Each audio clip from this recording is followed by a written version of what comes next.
Good morning mga guys.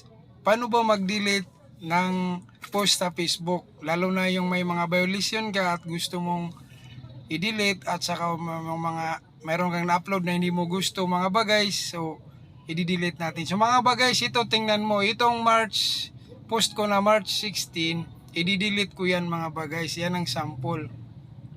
So, tingnan nyo maigi mga guys sa video. So, yan. Kasi mayroon tayong mga post na hindi natin nagustuhan, gusto nating i-delete. So ito ay tutorial paano i-delete ang post sa Facebook. So ito mga guys, punta ka sa Facebook app. Then punta ka sa may tatlong tuldok mga guys. Yes, pag makapunta ka na sa tatlong tuldok, piliin mo yung manage post. Yung manage post mga guys, i-click mo yan. Yan mga guys. So nandyan, nakita nyo sa screen mga guys. Click natin. Diyan mga guys, makikita mo yung mga post mo. So yung mga post mo na mayroong violation, hindi mo nagustuhan, gusto mong i-delete, mayroong mga pangit na post mo, gusto mong i-delete.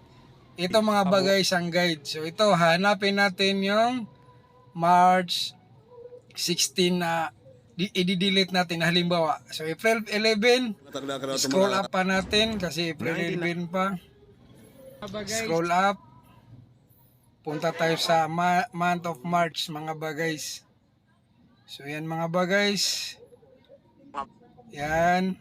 Scroll up lang hanggang makapunta tayo sa post na gusto nating i-delete. Kasi mayroon tayong mga post na hindi natin gusto. Mayroon tayong mga post na mayroong violation. So gusto nating i-delete. So ito mga bagay sa inyo. Ito ay tutorial paano mag-delete ng post sa Facebook. So ito mga bagay, sundan nyo lamang. So March 25 na. Nasa month of March na tayo. So yung March 16 yung i-delete natin. Yung kanina, yung sample. So ito, nandito na tayo sa March 16. Oops mga guys. Oops. Hindi to, ito mga guys, hindi yan diyan. Yung March 16 na mayroong MC tool. So paano ba i-delete yung post mga guys? So i-click mo lang yung post na gusto mong i-delete. I-click mo yan. Yan, dahil ganyan March 16 yan, i-delete ko yan. I-click ko yung post tapos mayroong blue dyan na delete. Yung delete sign, basura, click mo lang tapos delete post.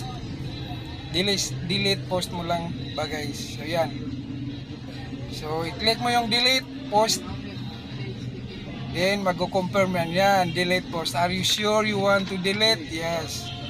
So saving. So yan mga guys, na-delete na yung post na hindi mo gusto or mayroong post na mayroong violation, gusto mo delete. Okay, na-delete na yan mga guys. So ganyan lang kasimple mga guys. So mga guys, maraming salamat. Please share and follow our video. Thank you.